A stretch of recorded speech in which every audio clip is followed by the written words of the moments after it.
Hey, what's up, guys? Welcome back to Guys That Magic. It is me, Steven, bringing you another deck tech. This is actually going to be my first one. I'm terrified, I'm not going to lie to you, but at the same time, I love building decks, and I really do hope that you guys enjoy this one. This one is actually a little close to my heart because when we did our Commander Grades video, all the guys kind of hated this one. And I think it's fantastic, so I went ahead and built it for everybody here. It is Titania, Nature's Force. It is 4 colorless, 2 green for a legendary creature elemental. She's a 6/6. She also has, you may play Force from your graveyard.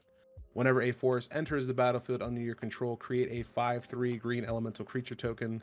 Whenever an elemental you control dies, you may mill 3 cards. So, really cool effects here. Obviously, Titania is quite expensive, but we are playing mono green, so that's not going to be a big issue for us. We're going to lean into a lot of landfall theme. We're actually going to be leaning into a little bit of a graveyard recursion. We're going to be sacking our lands, bringing them back. We're going to be, playing them from the graveyard and basically doing what green does the best. We're going to beat down with some big beaters. I'm really excited for this deck. I'm really excited for the deck tech. But before we move on, if you're not subscribed, go ahead and subscribe real quick so that way you're always staying in tune to some amazing content that we're bringing out for you guys. And as always, thank you guys for watching. Really do appreciate it. If you guys have any comments or critiques, please feel free to leave them down below in the comments.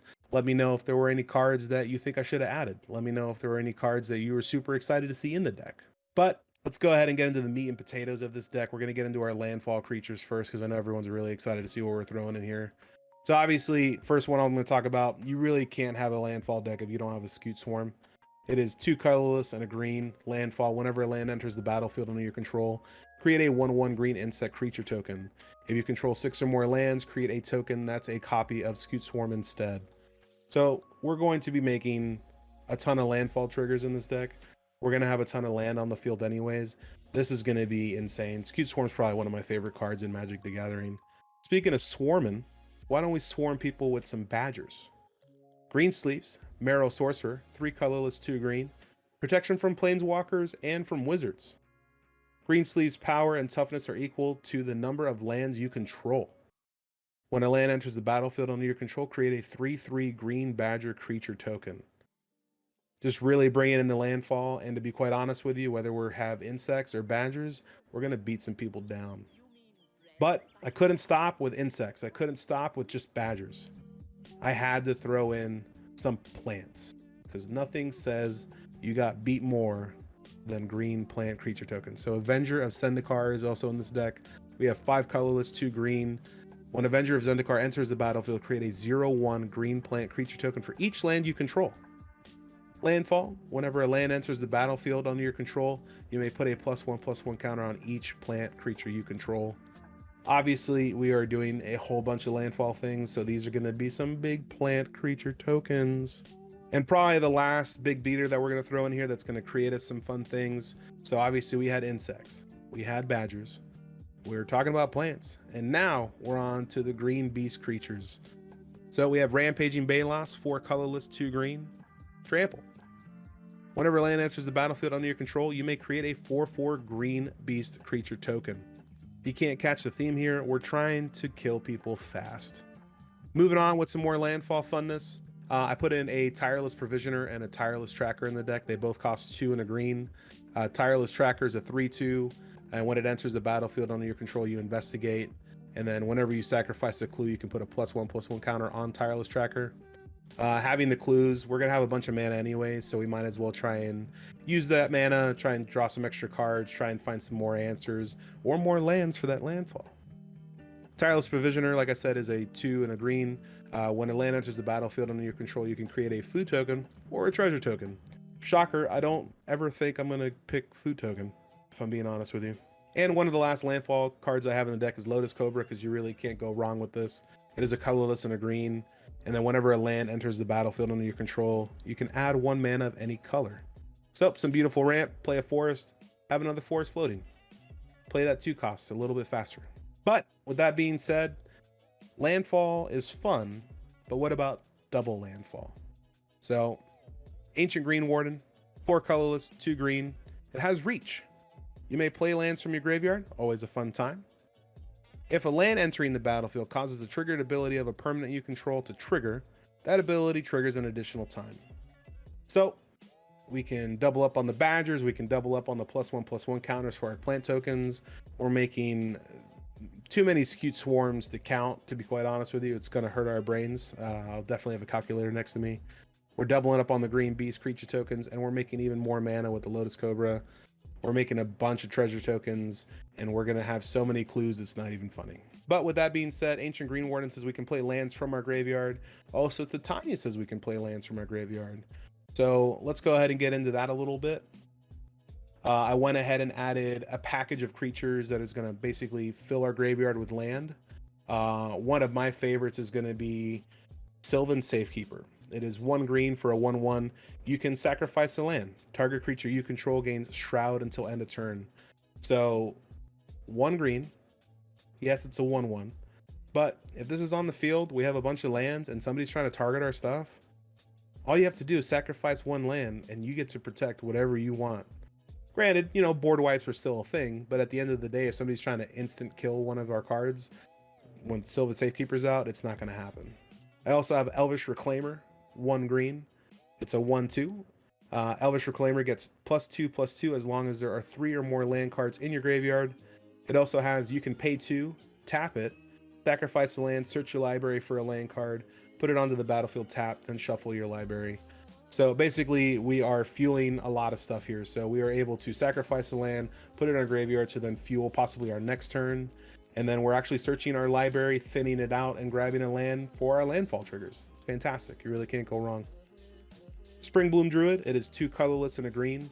When Springbloom Druid enters the battlefield, you may sacrifice a land. If you do search your library for up to 2 basic land cards, put it onto the battlefield tapped, then shuffle your library. So yes, we are sacrificing a land. We are going to get 2 landfall triggers instead. And then we are fueling our graveyard to then, like I said, later have an extra land in the graveyard to then make more landfall triggers in the future. World Shaper. It's 3 colorless and a green. Whenever World Shaper attacks, you may mill 3 cards. Whenever World Shaper dies, return all land cards from the graveyard to the battlefield tapped. Amazing. Amazing ability. I do love World Shaper. The attack trigger being a May that you don't have to mill the 3 cards if you really don't want to is fantastic. But it dying to a board wipe is going to be fantastic because we're going to ramp so hard. But with all of these lands going to the graveyard, one of my favorite cards that we threw in this deck is Titania, Protector of Argoth. Another Titania. Had to throw her in there, definitely for sure. It is 3 colorless and 2 green. When Titania, Protector of Argoth, enters the battlefield, return target land card from your graveyard to the battlefield. Whenever a land you control is put into the graveyard from the battlefield, create a 5/3 green elemental creature token. So now we're creating tokens when a land enters the battlefield and when a land goes into the graveyard. We're doubling up so hard on these landfalls, it's not even funny, man. This deck is insane. But you might be saying, you can only play 1 land a turn. And I say, not in green. So I went ahead and threw some beautiful creatures in here to let us go ahead and play extra lands. Not only just during our turn, but maybe we can play lands from our graveyard as well. One of the cards I added was Rimanap Excavator. It is 2 colorless and a green. You may play lands from your graveyard. It's a 2/3. So pretty strong creature off the rip. And then we can play cards from our graveyard. I think this is a fantastic addition. Wayward Swordtooth. 2 colorless and a green. It has Ascend. If you control 10 or more permanents, you get the city's blessing for the rest of the game. It also has you may play an additional land on each of your turns. Wayward Swordtooth cannot attack or block unless you have the city's blessing. So 3 costs for a 5/5 is fantastic. Obviously, you need to have Ascend for it to block or even attack. In a deck like this, it's not going to be a big issue for us to get to 10 permanents. It should be pretty easy if I'm being honest with you. But just being able to play additional lands on our turn is always a fantastic addition.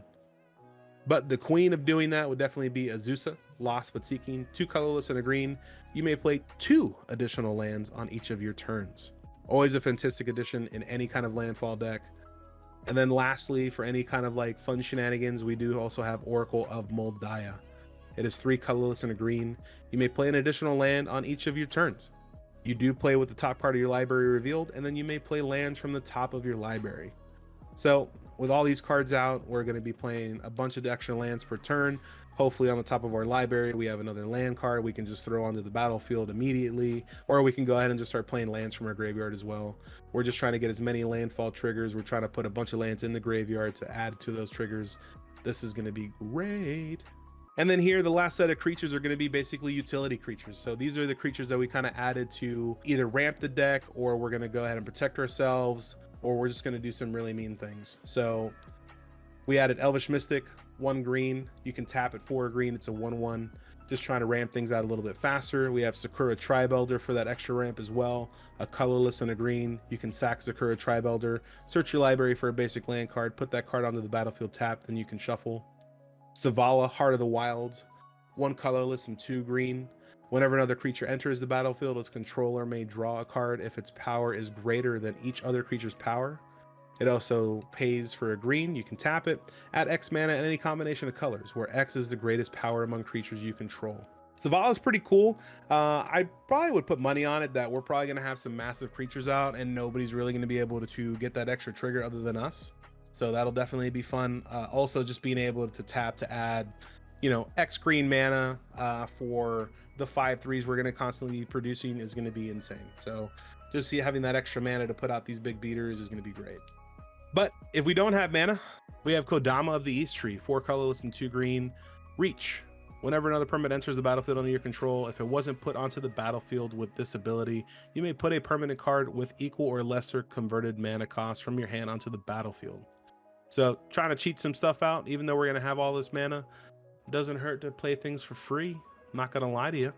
Speaking of fun things that we can play for free, hopefully, we have Vigor. It is 3 colorless and 3 green. Trample. If damage would be dealt to another creature you control, prevent that damage. Put a +1/+1 counter on that creature for each 1 damage prevented this way. When Vigor is put into the graveyard from anywhere, shuffle it into its owner's library. Fantastic card. Always reshuffles our library, which is really good. And then just being able to constantly protect our creatures is fantastic. I definitely love this card. It's an amazing addition. With that being said, though, we added a card. We did just come out of a pretty artifact heavy theme set. So Bane of Progress is in here. We have 4 colorless and 2 green. When Bane of Progress enters the battlefield, destroy all artifacts and enchantments. Put a +1/+1 counter on Bane of Progress for each permanent destroyed this way. Yes, this does kind of get rid of our stuff, but at the same time, I kind of find this as like a safety pin. Hopefully we don't have to play it, but if we do, we're going to ruin somebody's day. Speaking of ruining somebody's day, Reclamation Sage, 2 colorless and a green. When Reclamation Sage enters the battlefield, you may destroy target artifact or enchantment.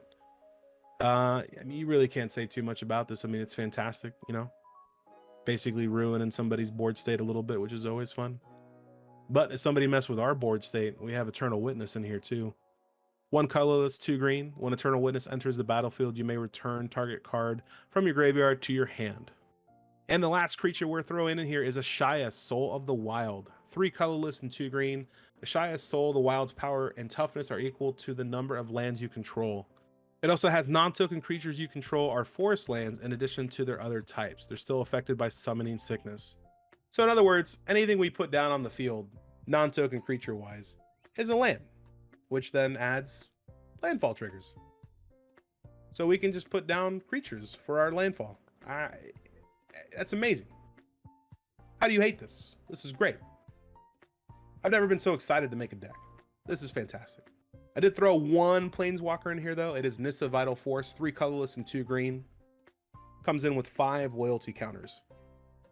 Her +1 is untap target land you control. Until your next turn, it becomes a 5/5 elemental creature with haste.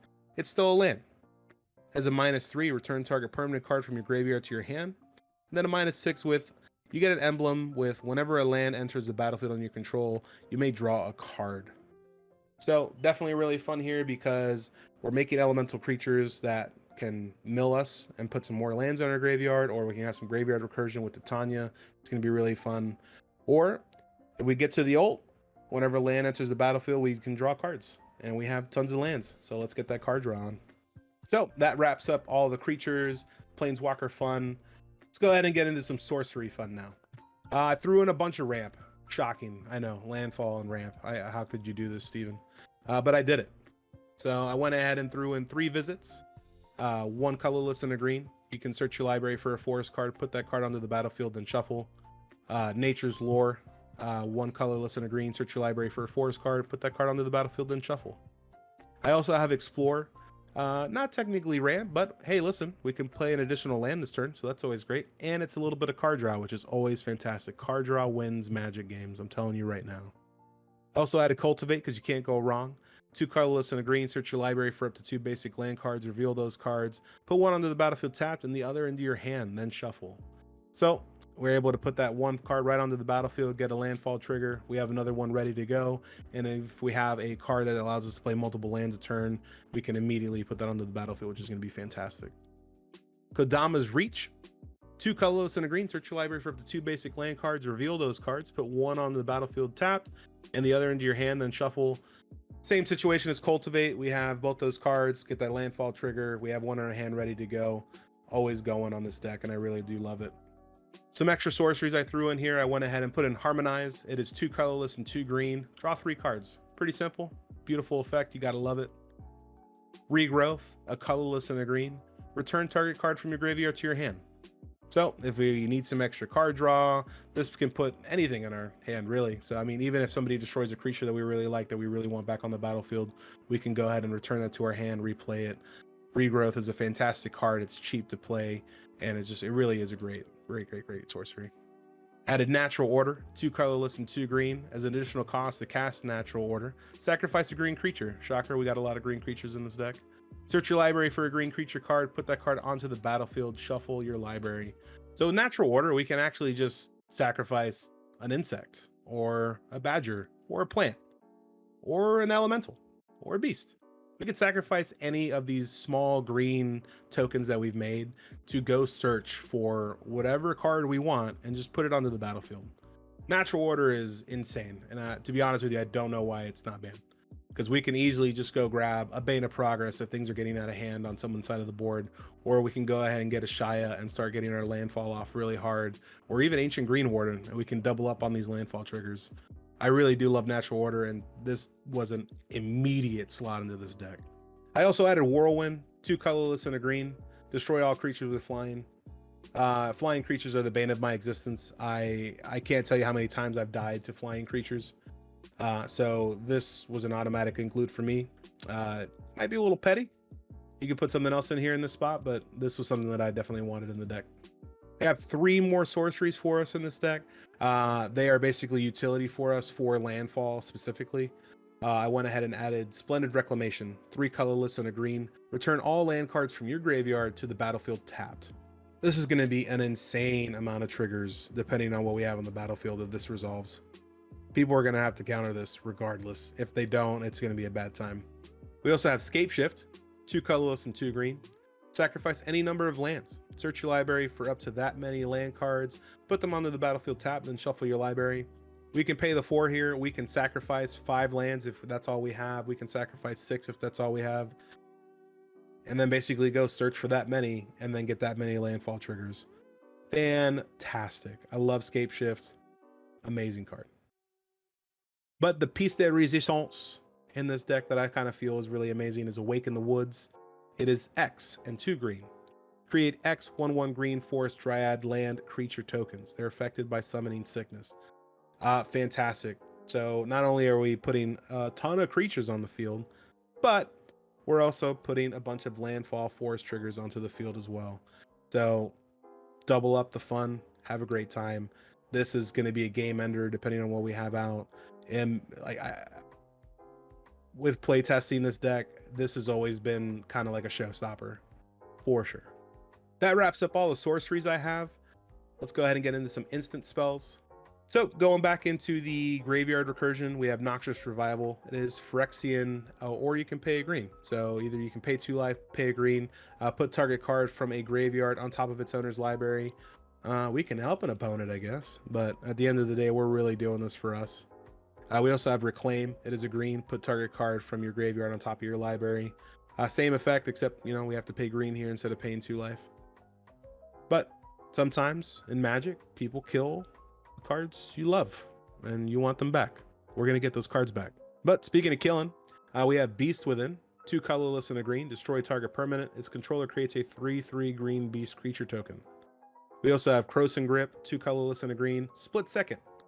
As long as this spell is on the stack, players can't cast spells or activate abilities that aren't mana abilities. Destroy target artifact or enchantment. So really amazing. Somebody might be trying to do something game breaking, and we're going to ruin their plan. Boom. Also have Return of the Wild Speaker for 4 colorless and a green. We can choose one. Draw cards equal to the greatest power among non-human creatures you control, or non-human creatures you control get +3/+3 until end of turn. Depending on what stage of the game we're at, we're either going to be drawing some extra cards, or we're going to be killing somebody. Because let's be honest, +3/+3 until end of turn is pretty good. Especially when we have 5/3s. Not going to be a good time for somebody on the other side of the field. And just in case anybody wants to kill our stuff, we have Heroic Intervention.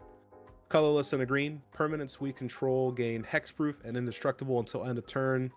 And then just for some extra hexproof fun, I did add Veil of Summer. It is a green. Draw a card if an opponent has cast a blue or black spell this turn. Spells you control can't be countered this turn. You and permanents you control gain hexproof from blue and from black until the end of turn. So definitely just trying to get some extra protection. Everyone knows with this kind of powerful deck, we're going to get targeted. Might as well get some hexproof on us. And then the last 2 instant spells I added, pretty much utility for the deck in my mind. We have Harrow, 2 colorless and a green. As an additional cost to cast the spell, we're sacrificing a land. But we search our library for up to 2 basic land cards, put them onto the battlefield, then shuffle our library. So really fun. They don't come in tapped, which is always a good time. We get those 2 landfall triggers. Plus we're getting lands into the graveyard. So we're going to possibly be making some fun elementals with the other Titania. So yeah, load her up. We also have crop rotation for a green. Same aspect, additional cost to cast a spell, sacrifice a land, search your library for a land card, put it on the battlefield, and shuffle your library. Now to get into the real utility, the artifacts. The artifacts are fun. Let's get into the standard stuff we're going to be seeing in pretty much almost every single EDH game. We have Arcane Signet, 2 colorless. It adds a mana of any color of your commander's color identity. Soul Ring for 1. You can tap it to add 2 colorless. And we have Lightning Greaves. Lightning Greaves is 2. Equip creature has haste and shroud. Equip 0. We definitely want to protect the cards we have. So being able to put this on so people can't target it. And the card gets haste. So maybe swing and get some extra damage. You know what I mean? I also added Cage Sun. Cage Sun is 6 colorless. When it enters the battlefield, choose a color. Shocker, we're choosing green. Creatures you control the chosen color get +1/+1, and whenever a land ability causes you to add 1 or more mana of the chosen color, add 1 additional mana of that color. So doubling up on the mana, it's going to be a really good time. You can't go wrong. But my favorite 2 cards in the deck here, we have Zurin Orb. It is 0. You can sacrifice a land, you gain 2 life. Funny enough, if we have Splendid Reclamation in hand, and we float all that mana, and we sacrifice all that land, get that 2 life, we can bring all the land back. And then we get all those landfall triggers. And then, we're winning pretty hard. But just in case we don't have any other creatures on the field that are able to play lands from the graveyard, I did add Crucible of Worlds, always a great addition for decks like this. 3 colorless, you may play lands from your graveyard. I did add some beautiful enchantments. We'll go ahead and get into the utility ones first, for me at least. Exploration, it is a green. You may play an additional land on each of your turns. Great addition here. So we're playing a whole bunch of lands. I also added Burgeoning because if I want to play a land on someone else's turn, I should be able to play a land on someone else's turn. It's only fair. So whenever an opponent plays a land, you may put a land card from your hand onto the battlefield. So our opponents are helping us ramp. Always a good time. I love it. Druid class. 1 colorless and a green. Whenever land enters the battlefield under your control, you gain 1 life. Level 2, you pay 2. For level 2, you pay 2 and a green. You may play an additional land on each of your turns. And then for level 3, you pay 4 and a green. When this class becomes level 3, target land you control becomes a creature with haste. This creature's power and toughness are equal to the number of lands you control. It's still a land. We're probably never going to want to activate the 3rd level unless it's kind of like, nothing on the field really going on. But really the 1 life here when a land enters the battlefield and also being able to play an additional land is going to be fantastic, especially with the amount of lands we have in this deck. That's a lot of life.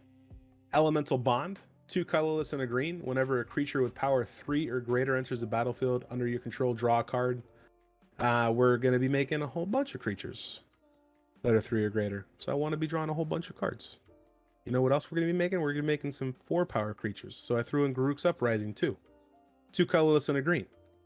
Whenever Garruk's Uprising enters the battlefield, if you control a creature with power 4 or greater, draw a card. Creatures you control have trample. That's a biggie. That's a big one right there. Love trample. Always a good time. And whenever a creature with power 4 or greater enters the battlefield under your control, draw a card. I said it before, I'll say it again. Drawing cards wins games. It is always the way to go in any deck you build. I also have Greater Good in this deck. It is 2 colorless and 2 green. Sacrifice a creature, draw cards equal to the sacrificed creature's power, then discard 3 cards. Really helps us filter through the deck, especially if we're just making those 5/3 elementals. We're drawing 5 cards, discarding 3, so it really helps us just get to what we need to win the game way faster. Last 2 enchantments I added, just in case I don't like somebody's stuff. I went ahead and added Song of the Dryads, 2 colorless and a green, enchant permanent. Enchanted permanent is a colorless forest land. And then also Kenrith's Transformation, 1 colorless and a green. Enchant creature. When Kenrith's Transformation enters the battlefield, draw a card. Enchanted creature loses all abilities and is a green elk creature with base power and toughness 3/3. They can still do some stuff with the elk. That's always a good time. I do love the fact that we're ruining somebody else's day and then we get to draw a card for it. I think Kenrith's Transformation is just really funny. And the last thing we added, obviously, in any deck, you need land. So I went ahead and added 36 forest cards. 36. It's a lot of land.